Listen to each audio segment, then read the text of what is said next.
Welcome student, SM online class में आपका स्वागत है। और आज इस वीडियो में बात करेंगे हम 11th ड्राइंग की 11th क्लास ड्राइंग की बात करेंगे, चित्रकला की।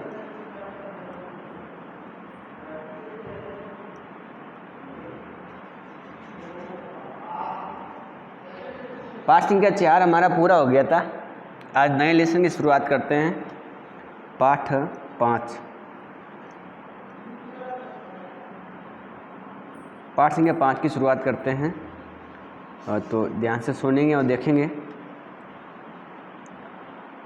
पाठ संख्या 5 का नाम है आपका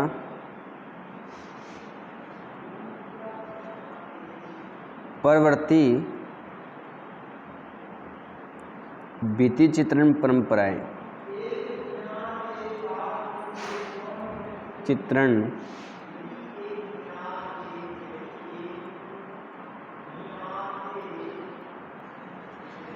परंपराएं। परवर्ती भित्ति चित्रण परंपराओं का मतलब ये हुआ कि मौर्य काल के बाद की जो कलाएं हैं उसके बाद के समय की, मतलब लगभग 7वीं शताब्दी 8वीं शताब्दी के बाद की जो भित्ति चित्रण हैं, दीवारों पर जो चित्र बनाए हैं, उनकी परंपरा पढ़ेंगे हम। भित्ति चित्रण परंपराओं का मतलब समझ में आ गया होगा कि दीवारों पर किस प्रकार के चित्र बने। भित्ति का दीवार मतलब होता है, तो दीवारों पर जो चित्र बने हैं बाद के समय के, हम वो बात करेंगे। ठीक है, तो शुरू करते हैं पाठ को। देखो, अजंता के बाद में जो चित्रकला है, अगर उसकी बात करें तो बहुत कम स्थान है जहाँ पर हमें चित्रकला के प्राचीन समय के साक्ष्य मिलते हैं, वो भी पेंटिंग के। तो ये भी ध्यान देने वाली बात है कि हमें पता है कि जो प्रतिमाएं मिली हैं उन पर प्लास्टर किया हुआ है, रंग किया हुआ है। गुफाएं खोदने की परंपरा भी ऐसे स्थानों पर चलती गई है। मूर्तिकला और चित्रकला दोनों साथ में दिखाई देती हैं। तो हम चित्रकला में भित्ति चित्रण की बात करेंगे, दीवारों पर कौन कौन से चित्र बनाए हुए हैं प्राचीन समय के। ठीक है, तो सबसे पहले हम पढ़ेंगे बादामी, कि वहाँ जो गुफाएं हैं, बादामी में जो चित्र मिले हैं गुफाओं में, उन गुफाओं की दीवारों पर किस प्रकार के चित्र बनाए हैं उनकी बात करते हैं। तो हेडिंग लगाएंगे आप बादामी। बादामी, ठीक है। बादामी ध्यान रखना है कि वर्तमान में कर्नाटक राज्य में है। कौन से राज्य में है? कर्नाटक में बादामी है।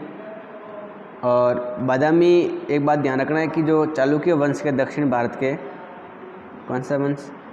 जो चालुक्य वंश हैं दक्षिण भारत के, उनकी राजधानी रह चुकी है। क्या थी? दक्षिण भारत के चालुक्य वंश की राजधानी रही है बादामी। ठीक है। और चालुक्य वंश के राजाओं ने 543 से 598 तक यहाँ पर शासन व्यवस्था किया, शासन चलाया। 543 ईस्वी से 598 ईस्वी तक। ठीक है, तो ये बात आपको ध्यान में रखनी है कि बादामी कर्नाटक राज्य में है और चालुक्य वंश की ये आरंभिक राजाओं की राजधानी थी, जिनका जो काल है समय का वो 543 ईस्वी से 598 के बीच में आता है। ठीक है, तो ये बात आपको ध्यान में रखनी है। अब बात करते हैं कि जब वाकाटक शासक के पतन के बाद भी अगर देखें तो चालुक्यों ने दक्षिण भारत में अपनी सत्ता स्थापित की। तो चालुक्य ने अपने दक्षिण भारत में सत्ता स्थापित कब की? जब वाकाटक वंश का पतन हो गया। कौन सा वंश? वाकाटक वंश। जब वाकाटक वंश का पतन हो गया तो दक्षिण भारत में चालुक्य वंश का आधिपत्य हो गया। इन्होंने अपनी सत्ता स्थापित की, अपनी सत्ता का विस्तार करने की कोशिश की। तो 2-3 बातें ध्यान रखेंगे। इसके अलावा देखें तो जो चालुक्य राजा हैं, जिनका एक नाम था मंगलेश, चालुक्य वंश के जो राजा, बात करें राजा का नाम है मंगलेश।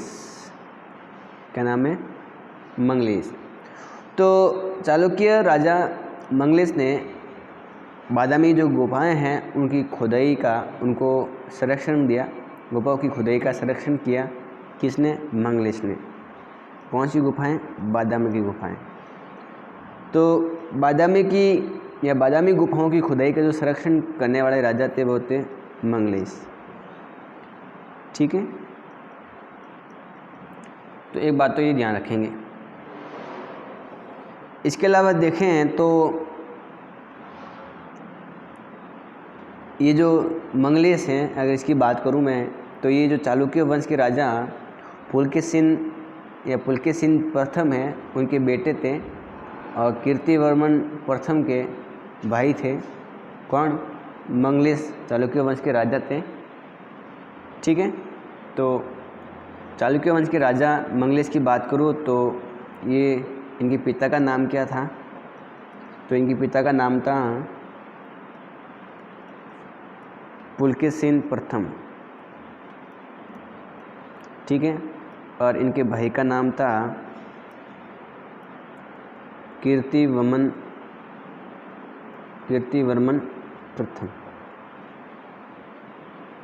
ठीक है, तो हम चालुक्य वंश की बात कर रहे हैं कि चालुक्य वंश में जो मंगलेश था उसने गुफाओं का निर्माण संरक्षण किया और पुलकेशिन प्रथम इनके पिताजी हैं, छोटे बेटे थे ये, जबकि कीर्तिवर्मन इनके भाई थे। अगर गुफाओं की बात करें तो जो गुफा संख्या 4 हैं, देखो बहुत सारी गुफाएं हैं, उन गुफाओं के नंबर लगे हुए हैं। तो गुफा संख्या जो 4 हैं उसका एक अंदर शिलालेख है और उस शिलालेख से अपन को पता लगता है, शिलालेख में जानकारी दी हुई है गुफा संख्या 4 में। शिलालेख का अगर देखें तो शिलालेख में उल्लेख है कि 578 से 579 का जो उल्लेख किया है और ये भी बताया है कि गुफा बहुत सुंदर बनी थी और विष्णु की प्रतिमा जो प्रतिमा है उसको समर्पित की गई है। इसलिए अनुमान लगाया जाता है कि ये गुफा इसी युग में खोदी गई है। इसका संरक्षण राजा मंगलेश वैष्णव धर्म का अनुयायी था। अतः आमतौर पर हम देखें तो गुफा को विष्णु गुफा के नाम से जाना जाता है। ठीक है, तो ये जो जानकारी मिली है कि ये गुफाएं इनके बीच में बनी हुई हैं, इस कब बनी होगी, तो इसका जो काल है, इसका समय है, वो अनुमान लगाया जाता है कि ये समय है गुफाओं के निर्माण का। क्योंकि गुफा संख्या जो 4 है वहाँ एक शिलालेख है। उस शिलालेख में क्या लिखा हुआ है कि उस शिलालेख में लिखा हुआ है कि गुफा बहुत सुंदर है, इस गुफा में विष्णु की प्रतिमा है। मतलब ये गुफाएँ जो हैं, ये जो गुफा हैं ये भगवान विष्णु को समर्पित हैं। और जो इतिहासकार हैं वो अनुमान लगाते हैं गुफाएं इसी काल में बनी, क्योंकि इस पर शिलालेख है, वो इस पर ये सन लिखा हुआ है, तारीख लिखी हुई है, ये सन लिखा हुआ है, उल्लेख किया हुआ है 578-79 का। तो अनुमान लगा जाते हैं कि इसी युग में ये गुफाएं बनी हैं। और आपको बता दें कि जो मंगलेश हैं वो क्या है, वैष्णव धर्म का अनुयायी है, वैष्णव धर्म को मानने वाला है। ठीक है, तो वैष्णव धर्म को मानने वाला है तो फिर तो सीधी सी बात है कि उसने ही निर्माण करवाया है, आमतौर पर ऐसा माना जाता है। और विष्णु गुफा के नाम से इसको कहते हैं, बादामी गुफा को विष्णु गुफा भी कहते हैं क्योंकि विष्णु भगवान का इसमें मंदिर है। ठीक है, अगर बात करें गुफाओं की तो गुफा के सामने जो मंडप है उस मंडप की हम बात करें मेहराब की छत पर, तो चित्रकारी का सिर्फ एक ही अंश बचा है। मंडप की मेहराब या मेहराबदार जो छत है उस छत पर जो चित्रकारी की है उस पर एक ही अंश बचा हुआ है। मतलब जो मंडप में इस प्रकार की जो छत है मेहराबदार, इस प्रकार की छत, और जो इस प्रकार की छत होती है उसको कहते हैं मेहराबदार छत। और इस छत पर एक ही चित्र का अंश बचा हुआ है, चित्र बहुत कम बचे हैं। कितने पुराने हैं, इस समय की गुफा बनी हुई है तो अनुमान लगा सकते हैं कितने प्राचीन गुफाओं में चित्रों में से एक है। ठीक है, तो जब इस गुफाओं के चित्रों को हम देखें तो हमें यहाँ बहुत सारे राजमहल के दृश्य दिखाई देते हैं। किसके? राजमहल के, राजाओं के महल के रूप में। इसमें एक ऐसा दृश्य बनाया है जिसमें जो कीर्तिवर्मन है, जो कि आपको पता है कि पुलकेशिन सिंह प्रथम का बेटा है, मंगलेश का बड़ा भाई है, वो अपनी पत्नी और सामंतों के साथ में एक नृत्य का आनंद लेता हुआ दर्शाया गया है। कीर्तिवर्मन क्या कर रहे हैं, अपनी पत्नी के साथ में अपने जो सामंत हैं उन सामंतों के साथ में बैठ करके नृत्य करते हुए लोगों को देख रहे हैं, नृत्य का आनंद ले रहे हैं। देखने का एक दृश्य तो ये दिखाया गया है। तो राजमहल चित्र बनाए हुए हैं राजमहलों के। इसके अलावा मैंने बताया कि यहाँ पर कीर्तिवर्मन जो पुलकेशिन प्रथम का बड़ा बेटा और मंगलेश का बड़ा भाई, तो ये इस प्रकार का दृश्य बना हुआ है कि जिसमें पुलकेशिन के जो बड़ा पुत्र हैं जिनका नाम कीर्तिवर्मन है, वो क्या कर रहे हैं, अपनी पत्नी और सामंतों के साथ में बैठ करके नृत्य का आनंद लेते हुए दिखाया गया है। इस प्रकार का दृश्य बना हुआ है। ठीक है, तो इस दृश्य को देखें तो इसके कोने में एक इंद्र भी बनाए हैं और चारों तरफ की छोटी छोटी आकृतियाँ भी बनी हुई हैं।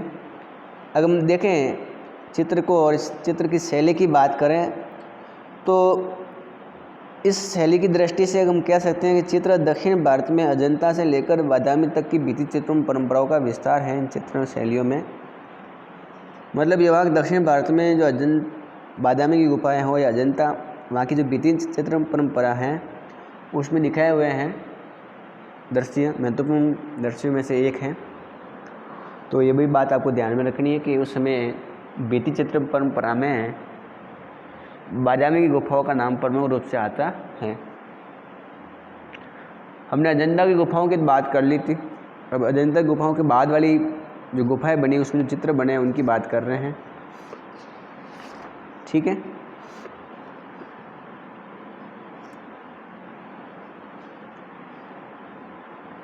अब बात कर रहे हैं कला की, शैली की। इसी वंश के समय जो चित्रकला के प्रमुख उदाहरण हैं उसके हम शैली की बात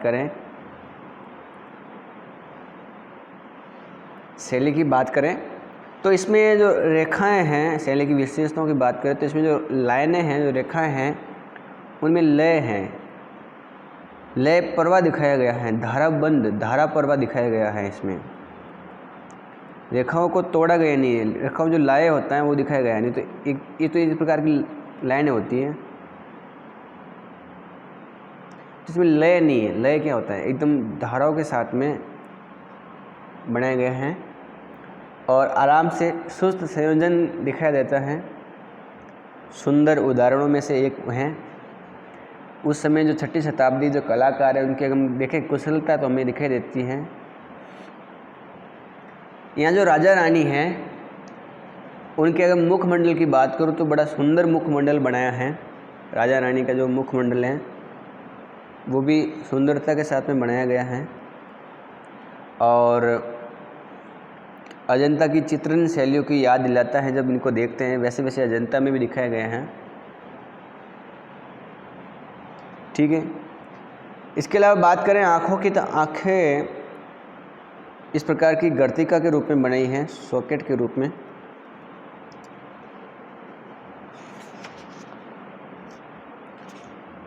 ठीक है, तो आँखों की बनावट भी हैं तो देखें तो आधी आँखें खुली हुई है, अधमिची जिसको आँखें कहते हैं, होठ कुछ आगे निकले हुए हैं। ठीक है, तो गर्तिका युक्त आँखें बनाई हैं। आँखों की गर्तिका बड़े हैं, अंदर अगर देखें तो आँखों के अंदर जो गहरे भाग हैं वो बड़े बनाए हैं और आधी खुली हुई हैं, होठ कुछ बाहर निकले हुए हैं। ठीक है, और चेहरों के अलग अलग हिस्सों में अलग अलग लाइनें खींची गई हैं। संपूर्ण चेहरे में सुंदरता हमें दिखाई दे रही है और उस समय के कलाकारों के भाव हमें नज़र आते हैं कि किस प्रकार की कला उस समय थी। तो ये है, हमने बादामी की बात की है, वो भी किस वंश के, चालुक्य वंश के समय की। अब बात करते हैं दक्षिण भारत के अंदर पल्लव वंश के समय कौन सी भित्ति चित्रण परंपरा चली है, पांड्य वंश के समय कौन सी चली है और जो चोल वंश के राजा हैं उन्होंने किस प्रकार की भित्ति चित्रण परंपरा को आगे बढ़ाया है। हम उनकी बात करेंगे। ठीक है, तो एक एक वंश की बात करते हैं, एक एक कला की बात करते हैं। दक्षिण भारत में जो तमिलनाडु राज्य है वहाँ पर इस प्रकार के वंश अलग अलग दक्षिण भारत में इनका शासन था। पल्लव हो, पांडे हो, चोल वंश हैं, इनकी अपनी शासन व्यवस्था फैली हुई थी दक्षिण भारत में, तमिलनाडु के आसपास में। और उसमें भी अलग अलग क्षेत्रीय अंतर था, कलाओं में काफ़ी अंतर पाया जाता था। पल्लव राजा जो दक्षिण भारत के कुछ हिस्सों में अपनी सत्ता स्थापित कर चुके थे, पल्लव की बात करूँ तो, ठीक है। और जो पल्लव राजा हैं वो बड़े कला प्रेमी राजा हुए, कलाओं को इन्होंने संरक्षण दिया। जैसे बात करूँ तो 7वीं शताब्दी में अगर मैं बात करूँ तो उस समय पल्लव वंश में जो राजा था वो था महेंद्र वर्मन प्रथम, जो शासन कर रहा था। और इसने मंदिरों का निर्माण करवाया महेंद्र वर्मन प्रथम ने 7वीं शताब्दी में। कौन कौन सी जगह पर कराया उसकी बात करते हैं। तो पहला जो मंदिर का निर्माण कराया वो कराया है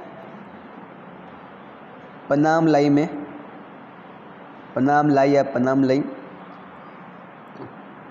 मडगपट्ट में और कांचीपुरम में, तमिलनाडु के अंदर।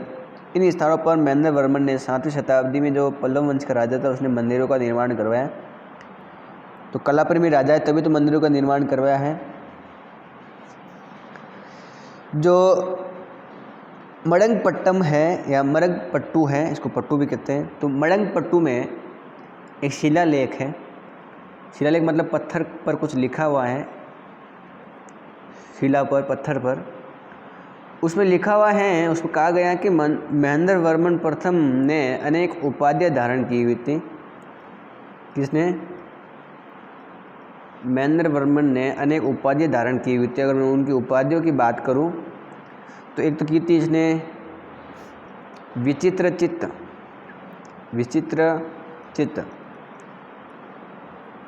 जिज्ञासु मन वाला, जिसका मतलब होता है जिज्ञासु, अलग ही मन वाला, अजीब मन वाला या जिज्ञासु मन वाला। ठीक है। एक उसने उपाधि धारण की थी चित्रकार पुल्ली।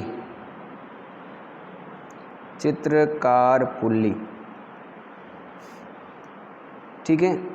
इसका मतलब होता है कलाकार केसरी, कलाकार में भी शेर, कलाकार में माहिर जिसको कहते हैं वो, उसका मतलब होता है चित्रकार पुल्ली।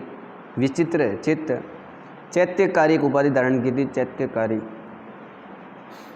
चैत्यकारी मतलब होता है मंदिर निर्माता।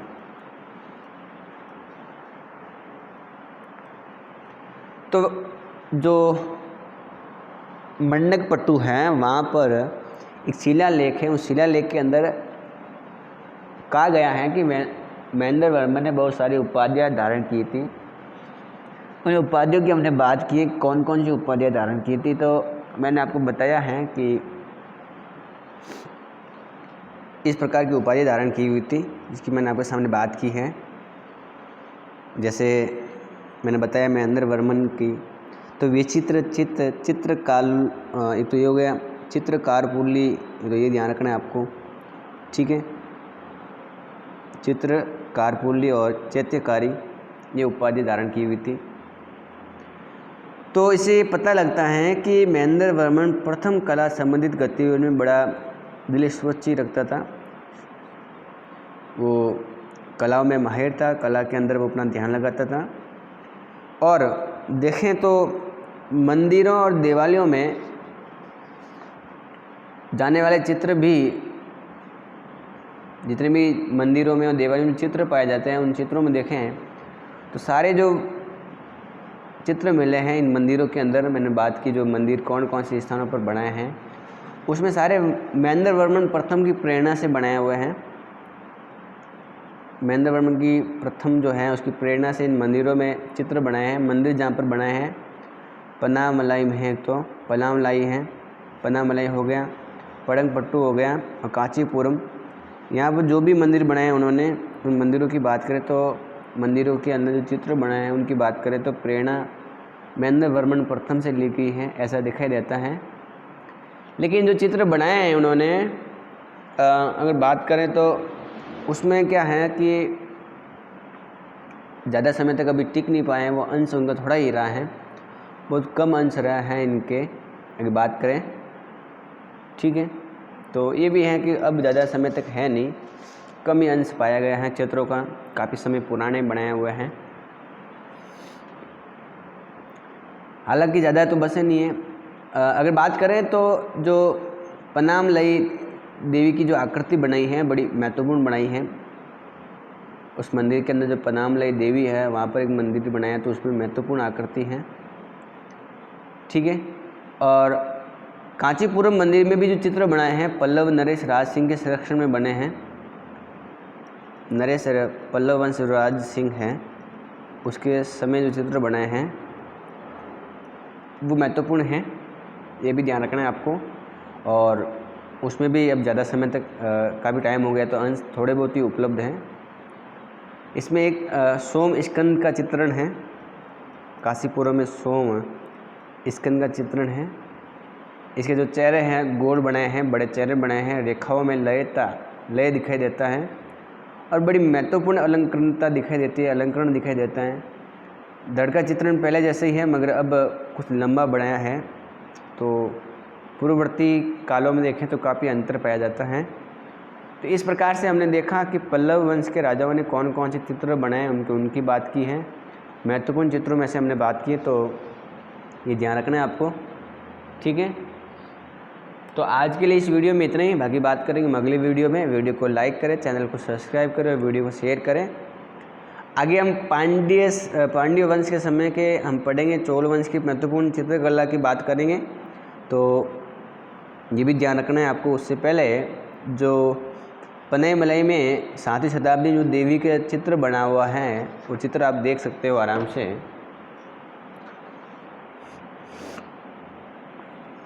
ये चित्र आपको दिखाई दे रहा होगा,